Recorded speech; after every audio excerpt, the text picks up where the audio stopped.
And for listeners, this brain was dissected and analyzed by the Boston University lab, which is one of the leaders in the world and certainly the leader on CTE. And they found extensive damage that is, the pattern of it is repeated head trauma, not one trauma, repeated head trauma. So here's how the Army dealt with this problem. One, they never told anybody that this guy had worked for years as a grenade instructor. I had to find out by going around their back and talking to the guys who actually worked for him.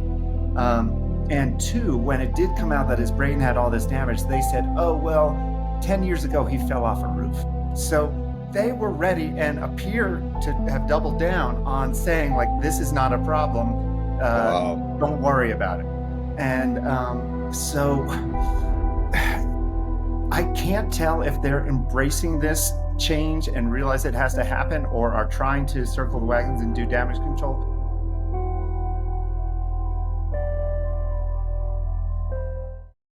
Hey folks, it's Bruce Parkman again. Welcome to another edition of Broken Brains. I'm your host, Bruce Parkman, hosted by the Mac Parkman Foundation, where we take a look at the issues of repetitive head impacts and repetitive blast exposure and their impacts on the brain health and mental illness of our veterans, our athletes, and our children.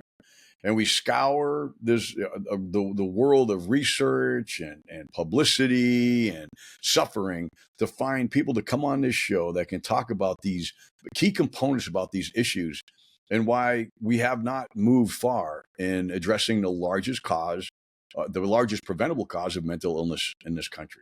Today, we have a very, very special guest, Mr. Dave Phillips, a renowned author and reporter for the New York Times.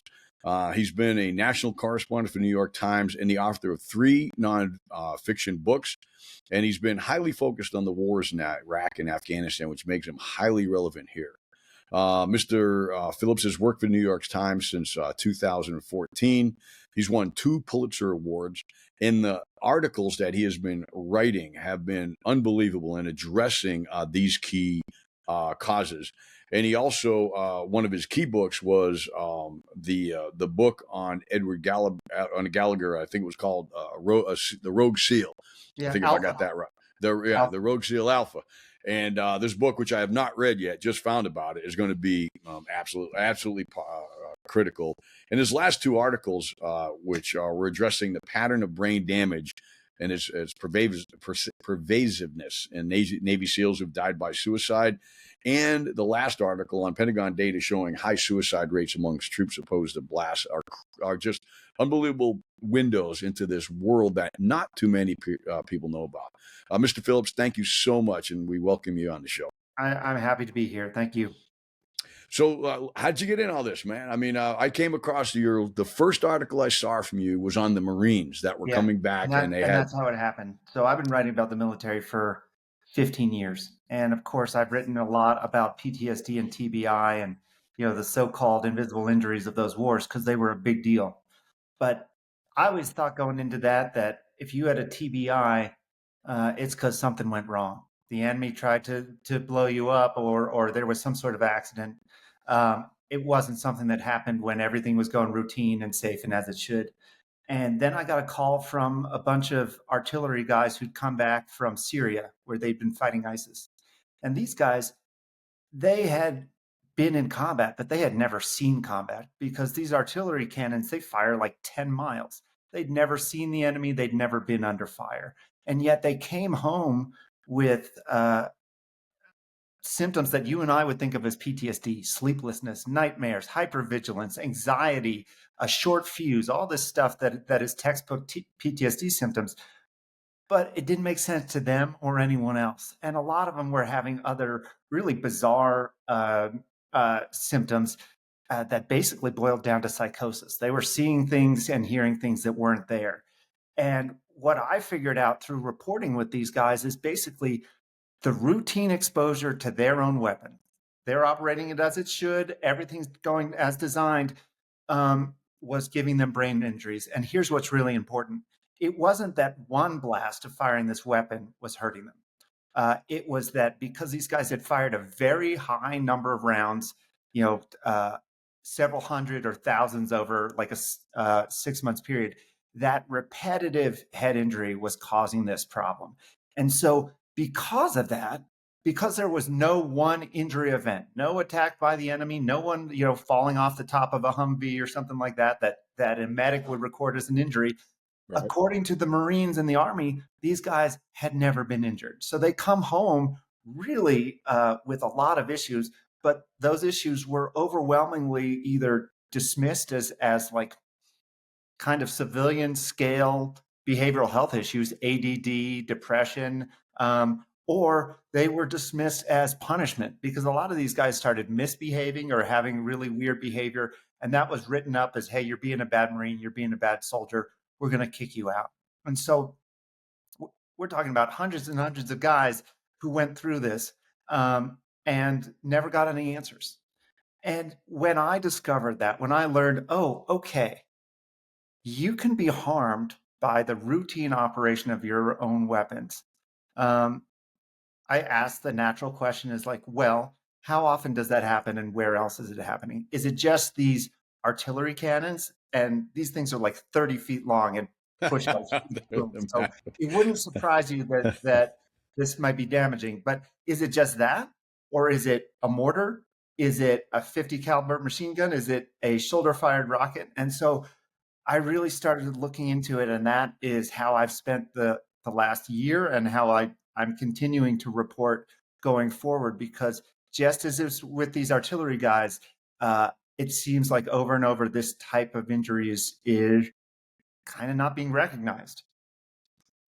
Mr. Phillips, actually, after you wrote that article, I corresponded with you and talked about what I have, come to understand through through the death of my son, is that it is the repetitive nature. And I would like you to know that you are the first reporter to get this right that I have seen. And I've been on this system. I've been on this subject, challenging the CTE community, who with their focus on concussions and CTE, challenging the military community because it's all about TBIs and PTSD. And they have overlooked one of and what is not all of it, but obviously a significant contributor to mental health problems within our military. So I want to congratulate you. With that is, I got to tell you, Bruce, the one thing that's really like motivated me on this is we don't get a vote in what the enemy does. Armed conflict by its nature is chaos, but we definitely get a vote in terms of how we train service members and how we design weapons. And if we know that training and that weapons design is harming people, we can do something about it. And so I think spreading that awareness, I'm motivated to know that like there are people out there who if they understood the issue, they care about people and could make things better. And so I don't know if we're starting to see that happen, but I think maybe there's a chance that we can do some good. And it is moving, and it's articles like you that are like yours that are driving this. For example, I've been at 2 military-related brain conferences in the last 2 weeks, and I got shown pictures of, like I used to train on the door, right? Green Beret, Sergeant Major on the door, no blast shield, ready to go. Number 1 guy's in stack, number 2's right behind him. You hit the charge, you hit the door, man. You're in there, you're doing your flow drills, the whole 9 yards. And so you're getting all that blast exposure by simply getting around the corner from the building. You go to 0. So to your point, in combat, we have to leave it on the field. It's just like football, rugby, any sports game. I mean, whatever happens on the field stays on the field. But what happens on the field and in combat could be a small percentage of the overall exposure that these veterans are getting. And I think to your point, the military is now just starting to look at where are the positions when you drop the mortar round, and they're starting to measure this. They're looking at blast gauges, but we're 24 years or 23 years into these wars. How do we go back? So to your point, you were saying that some of those Marines were actually thrown out of the military for their actions, which were probably not too, normal when they returned after all this trauma. Or haven't been exposed to it for a long time. Yeah. Talking to you about that training, one of the things that I've learned, I've talked to a lot of people who are either still active duty or recently were, and I'm asking them, hey, did you get exposed to more blast in training or in combat? And none of them even pause. None of them even have to think about it unless they were hit by like a truck-borne IED or something. They're like, oh, It was training. It was like 80% training. And like that can both sound like really frustrating, but it also means that we have an opportunity to change things. We don't get to change what we do in combat necessarily, or at least we have less of a vote. But training, you can do interesting stuff. And I'll tell you, in the last 6 months, the Marines have started looking at using a shoulder-fired weapons trainer that is virtual. You know, you essentially stand in a inside a room in a surrounding 360 video game. You're holding a real, I think they actually call it a recoilless rifle on your shoulder, but anti-tank. call it a bazooka. You can call it bazooka is a good term. So like, are those guys going to learn to shoot real live rounds? Of course they are. But can they also practice on this virtual thing where they're not getting that blast to their head? And will that help protect them? Like, yes. And so I think it's solutions like that they're starting to look at, that only happen when we start talking about this stuff, right? It has to. I mean, I was in Senator Rick Scott's office. We were talking about the same issue with kids. And now we're getting ready to go back to D.C. and talk about veterans issues. And his chief of staff looked at me and says, look, man, if you want to bring attention to something, make the buzz. Otherwise, we don't pay attention. And you're starting that. You can't ignore these articles anymore, Mr. Phillips. I mean, it's not that. And then they came out last week showing the suicide rates that were actually limited by military occupational specialty. And it is so black and white that if you're around artillery pieces, or you're a mortarman, or you're an EOD guy, and it's like, where have we been? To not see this? Why haven't we not seen this in all these years? You know what I think it was, honestly, is I think that the military was so proud of itself for recognizing PTSD that it thought everything was PTSD. Because remember, in Vietnam, a lot of that stuff was brushed aside, dismissed. In the 1980s, it was finally formalized. We went into Iraq and Afghanistan. We're like, we're going to be different. We're going to be better. And we're going to recognize this. So they brought in all these psychologists who will have you sit down and talk about what you were afraid of in war. But that was never the problem, right? And they brought in all these mental health folks. Man, I remember being at Fort Carson in about 2009. And their whole idea of how they were going to get around this problem back then is they were going to teach people resiliency. You know, and they were like, hey, if you've got a strong family going in, if you've got a strong belief system, if you've got healthy habits in your life, all of that stuff is going to give you resilience. So when you come back from war, PTSD is not going to bother you. And hey, look, all that's true. I'm not going to say that strong family support isn't a great thing to have, but they were completely missing the boat, right? They weren't even thinking like, okay, but what happens if you spend 8 years in your 20s firing a 50 cal machine gun? And so it just wasn't part of the conversation. Nope. We might as well be talking about anti-gravity, man. It was fun. It's not funny, but I talked to I'm an older guy. I'm a Cold War vet. I retired in early 01 before the world went nuts, right? May of 01. And and I hear about these guys, this PTSD, this suicide. They're a bunch of girls, bunch of pansies, and I'm like, whoa, wait a minute. Number one, there is a serious problem here with the way that we have fought these wars, because unlike Vietnam, unlike Korea, unlike any other war out there, if these guys aren't in war, these guys and girls, they're training for war. Yeah. So their exposure has never, ever stopped. I mean, Vietnam, then they go back. And, Vietnam, you did one tour. You did two if you were maybe unlucky, but you usually had to volunteer. 3 was almost unheard of. I think I've met 2 guys, and they were nuts that went back to Vietnam for multiple tours, right? Here, multiple tours, right? And like 10, 11, and 12. Just because we don't talk about it much in Vietnam doesn't mean it wasn't there, right? Like that repetitive head injury is a hard thing to spot because it may show up years later and it may look like a lot of other things. And that's another big problem is that, we see this in sports athletes that, come apart. We see it we don't see it because it's not even recognized in our society. Men and women who have served in the military, friends of mine that, when I came out with my mental health problems, anxiety, depression, panic attacks, all the things you don't want to talk about. And I was very open about them and then my struggles and then how I've worked through with different modalities to get back for my family. And all my buddies started opening up. Oh, wow. Hey, hey, who are those doctors again?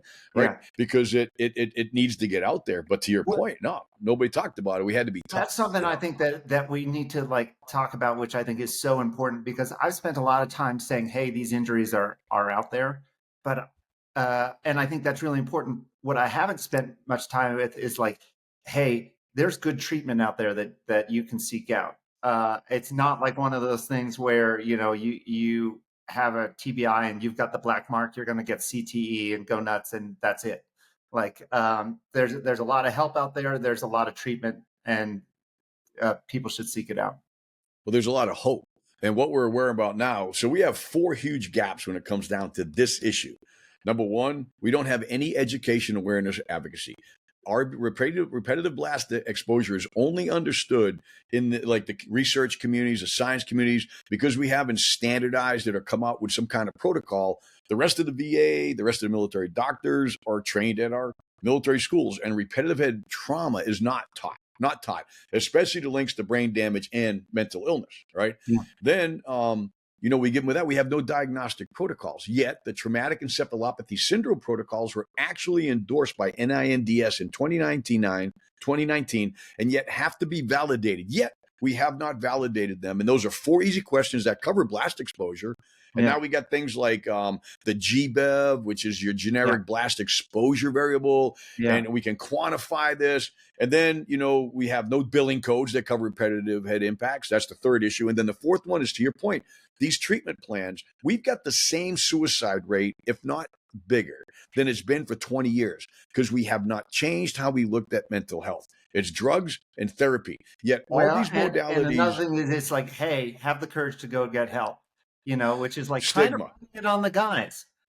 Yeah, no, it is. And then, the VA says, well, we have to only use FDA approved modalities. When you have soldiers taking their lives, I think it's time to look at these modalities like hyperbaric oxygen and photobiomodulation, vagus nerve stimulation, supplement programs, the psychedelics, all of them have thousands. I'm not saying it's the 100% secure cure for everybody, but we have way more people saying this has helped me, this has kept me here than the drugs and the therapy, Speaking of psychedelics, I just got back from Mexico where I was there with a bunch of Green Berets and SEALs who were pursuing that treatment plan. And I'm going to write about it. It's not published yet, but essentially, these are all guys probably in their mid 40s who they're recently retired. They've tried everything that the VA has to offer. It's not doing anything for them. They can't sleep. Their marriages are falling apart. They're, have bad anxiety. And so they're kind of at the end of the line. A lot of these guys have been suicidal. Yes, sir. And they are interested in this psychedelic that, I'll be honest, like I've never heard of, called Ibogaine or Ibogaine. And they are just so about it. And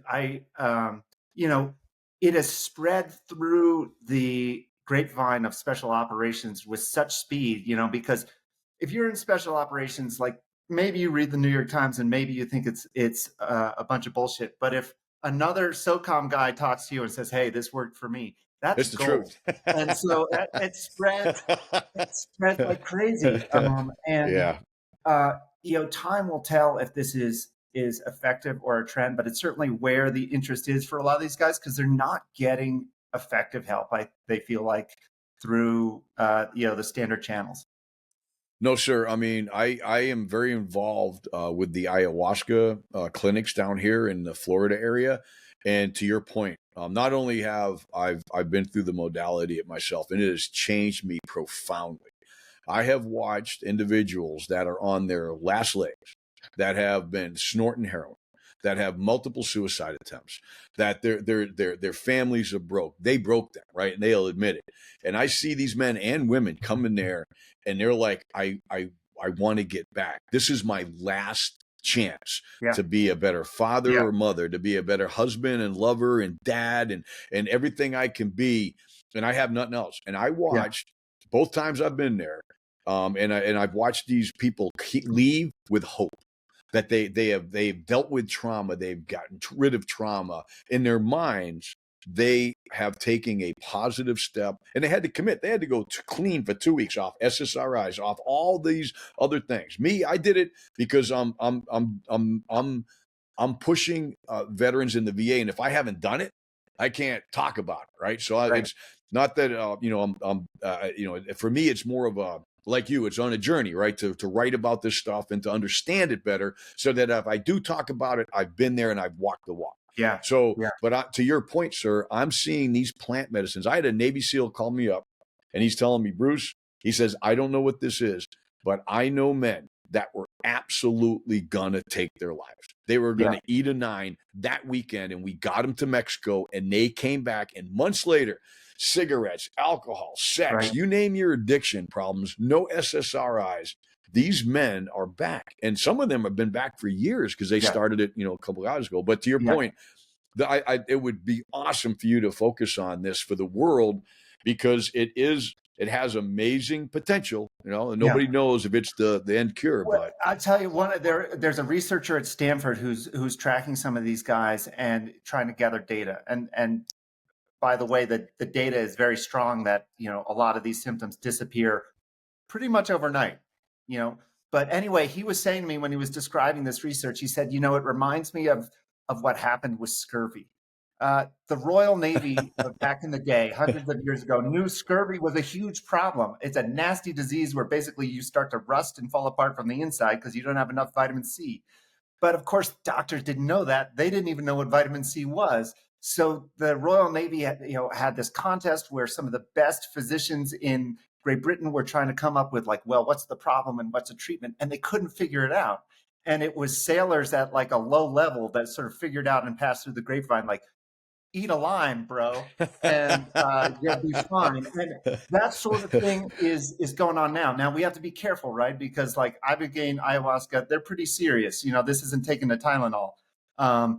But if we can gather good data on this and find out if it works and how to do it the most effective and safe way, it may be better than anything we have now, because a lot of the things that we have now are not working for these types of folks. And to your point, when guys get there and they say, look, I'm on my last leg, it is better than anything we have, because they've tried it all. Yeah. They've been there. And one of the things that I'm not going to get on my soapbox on Big Pharma, but we can't turn this into a pill and keep people. This is not, we treat mental illness like it's a lifelong, like it's incurable. It can be curable. I mean, I've come back from a hellhole of a ride, but I went to I took stellate ganglion blocks, which only SOF and law enforcement know about, which I highly suggest you take a look at those for PTSD, depression, anxiety, and fight or flight. NFL guys don't know about them. I'm pushing a lot of those in that direction. But the psychedelics journey, and then just mindfulness, yoga, meditation, all that stuff.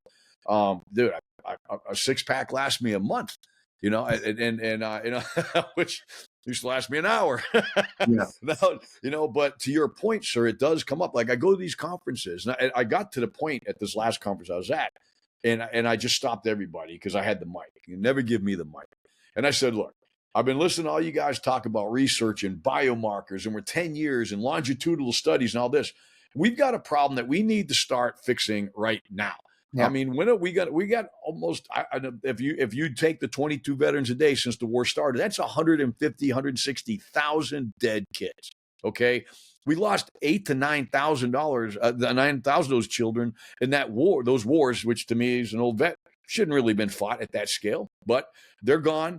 We've got to make amends to that. But how do we go back and address that? To your point, sir, we've got that's 160,000 dead people, right? Yeah. Dead veterans. Well, what makes me tear my hair out is it's not that the DoD hasn't spent a lot of money on traumatic brain injury. It's my in Lord. The billions.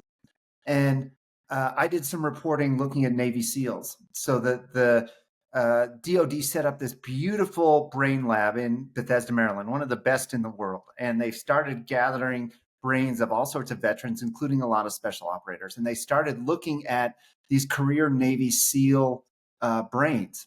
And of course, the lab won't tell me what their results are, but I tracked down all the family members, and the family members know. And what I learned was every single one of these SEALs that they looked at has traumatic brain injury from repeated blasts. So every single one that we know about. But here's what drives me crazy. They've spent all the money on this. They've done great science. And there was no, as far as I can tell, no effective delivery of that information to the folks who actually run the SEALs, and so we've got the information, but how do you make it into action? How does it get built into training? And I don't think that that's happening right now. Now, the military tells me that it is, but when I talk to Joes who wear boots, they say that not too much has changed. I can say that U.S. SOCOM has taken this on as it is one of their largest topics because of the way that we train. We tend to train harder because we're smaller. We have more resources. We can train harder. I mean, and we have men and women, I've been told, that have psychological disorders that have never been in combat just because we train so dang hard. I've seen it. And so, right. So how do we, number one, they are now looking at a whole bunch of ways to fix this. Yeah. But to your point, we're 23 years into this fight. Okay. So if we're going to make it better going forward, how do we look back at those suicides that could have been line of duty no's, right? Where the families don't get benefits. They don't get any help. They don't get any closure, right? And if we looked at these guys and these girls, if we looked at their military, I'm not saying that all of these guys and women suffered from repeated blast exposure, but a significant percentage of them being special operations, EOD, infantrymen that were downrange. If you look at that report, which VA told me was leaked, I brought it up at a conference. The VA was up there. I said, now, based on this, what? He go, that was leaked. You can't talk about that. I go, no, wait a minute. If it's not in the internet, I know it's not real, but it has your VA stuff all over it. And we should talk about, why can't we talk about this? Yeah. Because there is a correlation here. I mean, you guys, we can't even, they don't even have suicide statistics before 2011. How do you lose that? Yeah. How do you not track this? Right. And where do we get the data that we need to be informed so we can, this is not about pointing fingers. This is not saying you messed up. This is about collectively as a country, we didn't know. We now know. What do we do to make it right? And what are some of your thoughts on that? So, I mean, what makes my head spin sometimes is how fundamental and huge our ignorance is about this. So, basic questions: what level of blast is damaging? Right? If you shoot an M4, is that damaging? And if so, is it only after a certain number of thousands of rounds or something? We don't know. What about how often you get exposed to that stuff? Does getting exposed to it once every 4 months versus like every day make a difference? We don't know. One of the things that I notice in the career guys is they start having problems in their late 30s or 40s. That's when things really become noticeable. Is that because of some biological change? Your brain is less resilient, or is it because that stuff is piling up? We don't know. And what about the shape of the blast wave? Is a low, big boom like a grenade better or worse than a really high, sharp peak like shooting a shoulder-fired weapon? We don't know. So all this stuff. Oh, wait, one more thing we don't know. How do you test to know if somebody's injured or not? We got 10 different ideas that are promising, but we got 0 ideas currently that work. And so, I mean, aside from, and this is grim but true, cutting people open after they're dead, then we can see it. But as far as diagnosing reliably when people are alive, no. You can get a group of symptoms, but that's all you can get. And that's why after you wrote that article, I wrote you immediately, because when you started talking about mental health, mental illness is the first indication right now. Cognitive, psychological, behavioral disorders are the first indication that we have that a soldier's had too much exposure or an athlete has had too much exposure. Even though the impacts on the brain from repetitive head impacts and blast exposure are different, there are 2 different pathways to the same problem: a damaged brain and mental illness. But we're not trained as a society to say, oh, you're acting weird. Well, it can't be your job. It can't be those thousands of artillery shells that you lobbed and you're sitting there.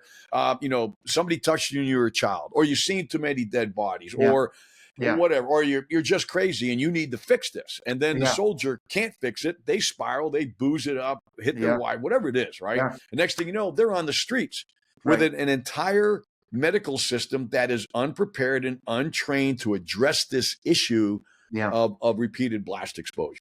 Yeah. Yeah, I feel like even when it's obvious, even when you don't have combat exposure complicating things and making people wonder about uh, PTSD, I've seen the military miss it even then because I wanted to answer the question, okay, can we see this type of injury in the absence of combat? And I was able to find a bunch of artillerymen, especially National Guard guys, who had never deployed, but they'd been firing, big mortars for 10 years. And all of those guys, or at least a large number of those guys, had these symptoms, and they would go and try and get help. And it's easy for me to look at it and say like, oh, the guy had a TBI. But when he goes into the hospital, the diagnosing rules that the clinicians use are: if you have a TBI, you have to have an event that can be identified. Did you fall off the back of a truck? Did somebody drop something on your head? Did a mortar malfunction blow up and all of a sudden you were dazed and confused? These guys had none of that. They just No. been doing their job for 10 years and now they can't think straight or remember where their house is. So they weren't diagnosed. They're like, hey, we don't know what's going on. Maybe you have early stages dementia. They were diagnosed. They were wrongly diagnosed. Right, They were diagnosed. Exactly. You may be with the diagnosis, you just may not be the right one. Unfortunately, we're going to misdiagnose you because we know nothing about this. That's a huge problem. If you don't have a good diagnostic, and right now we don't, how do you know who's injured and who's not? No, and it gets even more complicated when you start paying people whether they're injured or not, because then someone's a gold brick or they're not, and that's really tough. No, and it is tough, and to your point, when I wrote this book, I read 200 research papers, and it was right in front of me that, my son had this severe mental disorder that caused him to take his life, that we know that through medical research that these disorders have been caused to damage brains that are damaged in the area by contact sports. So to say, and then I said, why aren't we correlating contact sports with the damage and mental illness? I wrote a book. Here in the military, we got to do this. We're now understanding that we now know. And to your point, we don't have any diagnostic protocols. We have no billing codes because TBI's got 50 of them because that's what the military focused on. TBI, there's more billing codes for TBI than there is for, I don't know, anorexia. I don't know. Yeah. But there's a lot of billions of dollars worth. Billions and billions of dollars focused on, okay, an important thing, because TBI does hurt you. It's a car crash. But if you stop exposure, your brain can heal. You got a really good chance of taking care of that brain heal. But if you're training for the military and you're in the Army and you're not going to heal, it's just like if you keep crashing your car every goddamn day, right? You're not going to heal. So I think that, the military, I would say the CTE community, focused on the wrong thing. They focused on the wrong issue. And I think that's where we're at right now, is not only do we have to move fast with things that are out there. And that's the importance of your work, Mr. Phillips, is that the attention on this issue outside of your reporting is not there. No. And I know I read all over the place, and and I deal with the researchers in the RV space. I tell you, for years and years, I did the same thing. Like, I missed it too. And it's only now that, like, once I saw it once, I now see it everywhere. And you can't unsee it. You cannot unsee it. Every mass shooting, like the guy at West Point that you wrote about, right? 18 years chucking grenades or whatever. Well, and I wouldn't have known that if I hadn't written about those artillery guys. I was like, wait a minute, he was a grenade instructor for this many years, and when he was 39 years old, he started hearing voices. Yes, sir. Yeah. We need his brain, and thank God that the medical examiner in Maine preserved his brain and sent it to one of the best brain labs in the country. We got answers, right? It would have been so easy. Literally, here's what the Army has said about this brain. And for listeners, this brain was dissected and analyzed by the Boston University lab, which is one of the leaders in the world and certainly the leader on CTE. And they found extensive damage that is, the pattern of it is repeated head trauma, not one trauma, repeated head trauma. So here's how the Army dealt with this problem. One, they never told anybody that this guy had worked for years as a grenade instructor. I had to find out by going around their back and talking to the guys who actually worked for him. And two, when it did come out that his brain had all this damage, they said, oh, well, 10 years ago, he fell off a roof. So they were ready and appear to have doubled down on saying, like, this is not a problem. Wow. Don't worry about it. And so I can't tell if they're embracing this change and realize it has to happen or are trying to circle the wagons and do damage control. Quite frankly, I see both at the same time happening, which maybe is typical DoD, right? It's full of millions of people and they're not always doing the same thing. Yeah, I mean, I will say that because I am close to US SOCOM and its efforts are, I mean, what Yes, they're doing for brains are unbelievable. But I agree. that's the SOCOM is in its own class.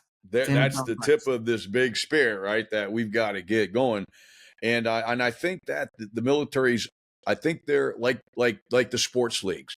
If we admit we got a problem, what do we do? And they're admitting Right, it's like the NFL just shortened, it's kickoff. If you watch the NFL right, game late, like right. when you change something, you've admitted you got an issue, right? Yeah. And so here in the military, by just having that report and looking at this stuff, they know they have an issue. And I think, Well, and I don't know, but and they've it's got to have a simple for bet. them, and I'm sure that behind closed doors they've done this, been like, "What are we going to do? Not fight wars?" Like this guy's being unreasonable, and that's not, I don't think, what anyone's talking about. If No, you understand the issue and you learn how to reduce exposure, that's a good thing. Another thing that's intriguing, I haven't done any reporting on it, but people may be genetically predisposed to injury. And if we start to learn about that, you might say, like, well, this guy shouldn't be around artillery, but he'd be a damn good, like, mechanic. We can still do stuff that minimizes right? harm. You know what I mean? I Um, haven't heard that yet, but I would not doubt there could be well, some the predisposition. other thing that I've heard from a number of neurologists is they say, hey, look, yeah, we know that blast exposure is a little bit different from the type of exposure you get in football. The kinetics of it, the physics of it are not quite the same. The injury looks a little different. It But does. fundamentally, what you're doing is you're damaging the connections between different uh, parts of the brain. And so those two things can kind of be put on the same plate when you're putting it on the scale of whether someone's injured or not. And so that raises the question, well, when you go into the military, they check you for all sorts of Everything. pre-existing conditions. The joke used to be flat feet, but now it's all sorts of stuff. Yeah. Asthma, pre-existing like mental health Vision. conditions. Yeah, you name it. Guess what they're not checking for? Did you play football and how many times did you get hit? And what if that's a pre-existing condition? Because high school football is like a main line for recruiting. Those are the guys you want, right? They know how to be Yeah. on a team. They're not afraid of a little risk. They can, get told to run a play and they'll run it. It's like Tough the as nails. military at high school level, right? Yep. But like, how do those two things interact? And is that a liability? And that's what I'm trying to. So what it all comes down to, Mr. Phillips, is exposure. It's the aggregate exposure. So we're working on the sports sides. Like, look, Yeah, play brain safe sports till 14. Prefrontal cortex starts. We say yeah, 18 yeah, because you're an adult, man. You want to play football? Go play yeah, football. All right, but in these crazy parents in these sports, man, they get so insane about it. It's like, right, if you play one season of one contact sport, unlike my boy, who played football, wrestling, and snowboarding and all that pain, at least limit the exposure. But by yeah, limiting, if we took contact out of practice in football, we could eliminate 80% of the exposure. They could play one game a week, one season a year. They go in the Army and do yeah, whatever they want. Same thing in the Army. We yeah, have to limit exposure. If we took the yeah, exposure out of training, we could fight all the wars we had to fight and be yeah, the baddest dudes yeah, out there. We're not gonna take, you still have to shoot that weapon, every now and then, right? You still gotta, you gotta get used to the chaos of yeah, combat, the absolutely. explosions, the bombs, making decisions under stress. That you cannot take away.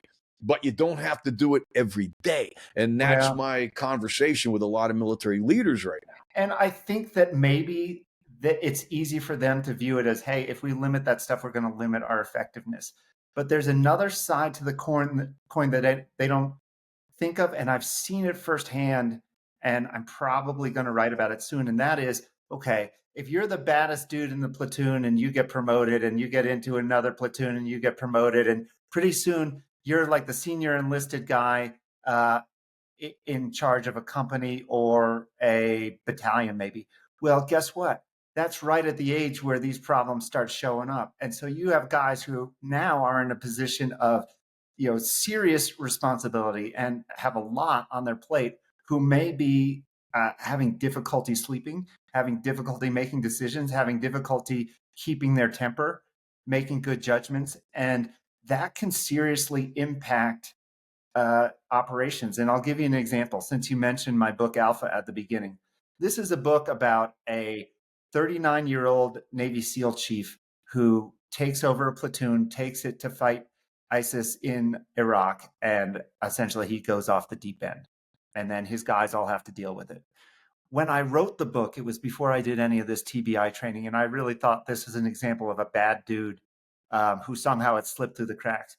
But I view it differently now, and I think that one of the things that he was really dealing with was this type of injury, and all of the bad decisions that he was making, all of the rash things that he did, can't all be put on him, because he had been a breacher. He had been around a lot of explosives. He had fired a ton of Carl Gustavs. And if he wasn't thinking straight, part of it may have been how they're running things. And that type of liability, which was a huge embarrassment for the Navy SEALs, and ruined a lot of his younger enlisted guys' lives, could have been all because he'd been exposed to a ton of blast. I would not say with all, of course, absoluteness, if that's even a word, but there's no doubt in my mind that that amount of exposure that we have as special operations veterans, you cannot, especially if you are a master breacher and you're involved with this. I know a guy that we from Colorado Springs. I used to live there, and I lived up in Woodland Park for years, and we got a call. You're a 10th group guy? I'm a 10th group. I was the B210 Sergeant Major. I retired in May of 01. Yes, sir. Emerald City back there in the back there. Yeah. One of our guys was a master breacher when I was in 7 Special Forces group. He was out in the middle of Colorado, got a report. He was, claiming that there were people shooting at him and all this crazy. So we got one of the local motorcycle groups to go investigate. And we brought him in, and we ate at the Western Omelet down there in downtown. Yeah, good place. And he's talking to us. He's like, man, these guys follow me everywhere. I'll stay in a hotel. They're right next to us. And we're like, Joe, are you okay? He goes, no, I'm not kidding you, man. It's been going on for years, dude. And so we actually put people around his house. And then he said, hey, I'm going on a trip. He came here to Tampa, where I live now, and took his life. And I know that what he was showing, that schizophrenia, that impulsivity, that is all part of the fact. He was a senior demolitions instructor at our special operations training course, our SFARTEC course. Then in our special SIF, he's been around bombs his whole life, man. Yeah. And I've tried to reach out to his family to let him know, like, there is some closure here. Joe wasn't crazy. Yeah. Joe had a brain injury, right? And that's the kind of closure that we're not giving our families right now, because we're not even trying to understand. That's the hardest thing, right? It's like that injury doesn't just fall on the service member. It impacts their kids. It impacts their wives. It impacts everybody around them, because those people aren't given the tools or awareness to even know this is going on. So to a certain extent, they blame themselves. Like if the marriage falls apart, you're trying to take care of the kids. Your husband's blaming you for all sorts of crazy shit. You're a 28-year-old Army wife. You don't know what to do with this. And you don't know. And on the side of things that I deal with the kids on the other side of things, and on the veteran side, I mean, we've had families incarcerate their children because they were out of control when they were suffering from a brain injury from contact sports. Yeah. But it comes out hostility, aggression, crazy actions, and they're like, I can't deal with you no more. I'm gonna put you in jail, or I'm gonna lock you up. And they're like, and then when after the kid passed, and then they read this book, or they are in the military, they listen to the articles, like, oh my God. Yeah. Oh my God, I divorced this man who was the father of my kids because I thought he was crazy. The hardest thing about this injury is it erodes your support network, right? It pushes away all the people that might be able to help you. Yep. Oh man, when I went through my dial, man, I was not a good husband. I'll tell you that, bro. I mean, I had to come out. I mean, I was dealing with a lot of stuff. But I see this now, and I see this. So many guys have talked to us right now, and then it's just it is there, and because it's not understood or widely widely known. Everybody knows concussions are bad, but Yeah. nobody knows that you can become mentally ill from your military service. And I think That's it, man. that's what the military is dealing with. That's what they're afraid of, I think, is not what do we have to do going forward? Okay, we got to make changes. We got to do train better. We know this is a problem. It's looking backwards is, oh my God, what do we do? How do we start this conversation in the NFL, NHL, Major League Rugby is going to have this conversation one day too. It's like, all right. Does this become kind of a burn pit situation where it's like, hey, we It's now going to. been forced to realize that we exposed all you guys to this really harmful stuff, and we are not going to be able to sort out who was impacted. So we're just going to have to presumptively help you guys. I don't see any other way to do it. No, but to your point, we now have diagnostic protocols that we can use for a clinical assessment. We can look at your brain. There's like DTI scans, SPECT scans, QEEG scans, all these other new scans that can look at molecular level damage. They can look at white matter, water traction through white matter. They can look at all kinds of stuff. And if you have a GBEV or a DD214 saying, how is a Green Beret, Master Breach, or whatever, and you've got a TES protocol with psychological, behavioral, cognitive disorders, and you got the scan, all right, now we got all these modalities. You talked. Right. Now let's go get you treatment, but none of this is covered. You went to Mexico. Every one of those guys was covered by a nonprofit or paying out of pocket to take care of, to give their family one last hope, to give themselves one last hope. Which is like $4,000 to $12,000. Yes, sir. Right. And none of this is covered by VA or TRICARE. I'll tell you that's what I'm working on here, One of the guys there was a longtime Green Beret sniper. Which group is it that oversees the Middle East? Is that fourth? It's usually fifth group that started fifth and third group kind of shared area. And he'd had a busy career, and he comes in there like so many guys you've seen before with just like his life falling apart. He's mean to everybody. He's paranoid. He's got a short fuse. So after that, after he takes the psychedelics at the end of the weekend, he's been through a lot psychedelically. He's been on a journey. He's talking to me and like tears are flowing down his face. And he's just like, man, like I finally get it. Like I've been talking to an Army therapist for like 10 years and they keep telling me I have to do this and realize this and know this. And like, but how are you supposed to do that? And I just like knew it. I understood. Like I see like the forgiveness that I have to have for myself and for others. And it's not that I see it, it just is. And he's just like crying and shaking his head. And he points his thumb back at the house where he's done these psychedelics. He's like, man, that stuff there, that could have saved the Army a shit ton of money. And I will tell you, under these plant medicines, you do realize that God's greatest gift of love is actually the most powerful element in this world. Well, so tell me this, Bruce, since you've been through it, like what the researchers want to know is, does it last? Like everyone feels good on Monday after doing the psychedelics. How do you feel 6 months from then? How do you feel 2 years from now? Is this something that like recedes? Is it like taking a Tylenol, or is it something different? I think that the changes are profoundly they're very profound, they're very deep, because you feel like you've exhausted a lot of the trauma that you've kept in you for all these years. So I would say on one level, if you take the integration, the lessons learned seriously, and you practice them every day, they are at least semi-permanent to permanent, and it takes some involvement. If you hang out with the bad crowd and you start snorting heroin again, whatever, dude, we all have our devils. But I do believe that these plant medicines are I've done it twice, 3 months apart, and I learn new lessons each time. And I don't think it's like a pill. I don't think you have to take them every day. I mean, I was on ketamine once a month for a year plus. I haven't been back in 5 months. And people come up to me, he's like, dude, what happened to you, bro? Like my sister runs my son's foundation. She's like, oh my God, you are such a different man. But I absolutely believe that, and I would encourage you to go through an ayahuasca experience. It's not the ibogaine that's supposed to be a masculine energy. The AI is more It seems like a female. pretty harsh journey.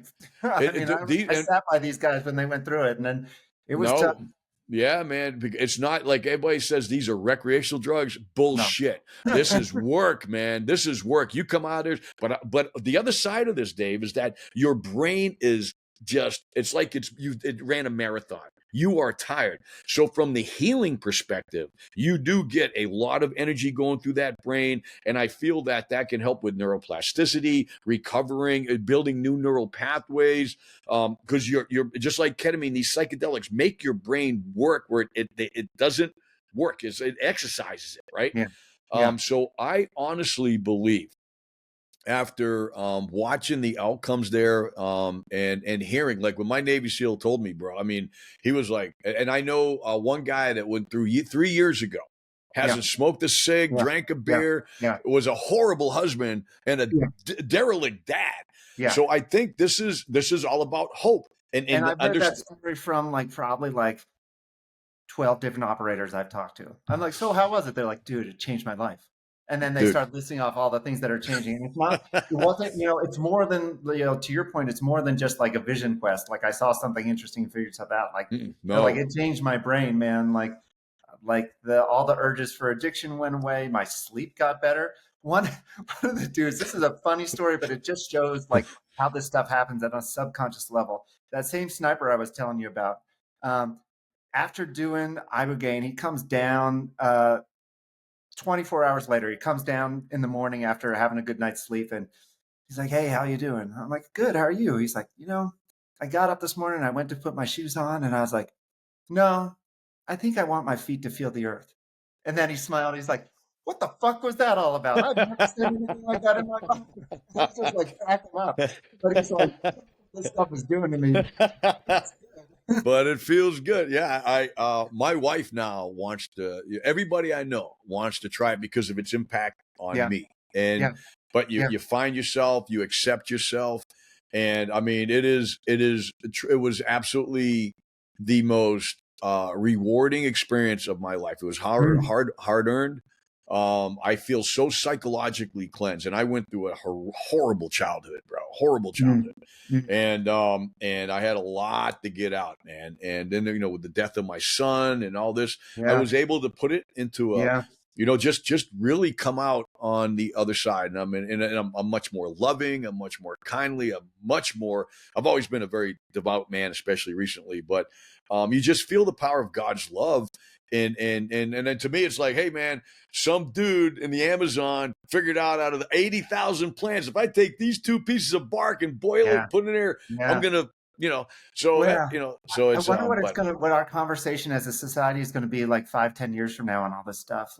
Will we just be like, oh yeah, this is just part of your retirement package coming out of the Army? It could be because, and I know we got to close down here in a little bit because I want to respect your time, but it is going to come down to that. It's going to be whether it's you play sports and you entertain people and people make billions of dollars off you and bet on you, or you're in the military and you serve your country. And I just want the listeners to know this ain't military. Firemen who have to scrape bodies off the floor, our EMS, our first responders, and our police are all part of this pain, man. Well, all part and of this they're pain. often all people who served in the military too, so they get a double dip, right? But we're going to have, a recognition that we have problems here. That now we're through mitigating exposure. During training, we can lessen the impacts on the future force out here. But when you get out, just like you get disability, like I got rotator cuffs and back injuries from parachute, I got shot in the face, I got all this disability. You're now going to get disability for your brain. And as long as you know that, hey, I can serve in this job, and now I'm going to limit my exposure. So I'm going to get out. I'm going to be digged. I got a pension, I got a disability, and I got an option to fix me, and I'm going to get some cash in my pocket. Which right now isn't happening. That is not you. And that's what, if you went back to all those operators down there and talked to them about this issue, most of them would not know what's going on and how to address it. And you can absolutely educate the VA from a disability perspective as well. So look, as we close out, what's next for Dave Phillips, man? New York Times article writer, Pulitzer Prize winner. You going to stay focused on this? I think that the brain injury stuff is so important, and that it's such a big blind spot because it comes on slow, right? So the military is not seeing it. So What's next is that this stuff isn't just happening in the military from blast exposure. The nature of combat is that we're looking for an edge, and that means that our vehicles are faster, more powerful, our weapons are faster, more powerful, and in all of that design, we're not taking into account like the physics of our brain tissue. So I've got a couple articles that like I'm working on right now. Right when I get off the phone with you, I'm talking to somebody else that are looking at that aspect. Beyond blast, this is a bigger problem, and it's all part of the same problem that we've It is. tried to prepare for war without thinking about the physics of the brain. Again, All right. it's a solvable problem, but we got to understand it first.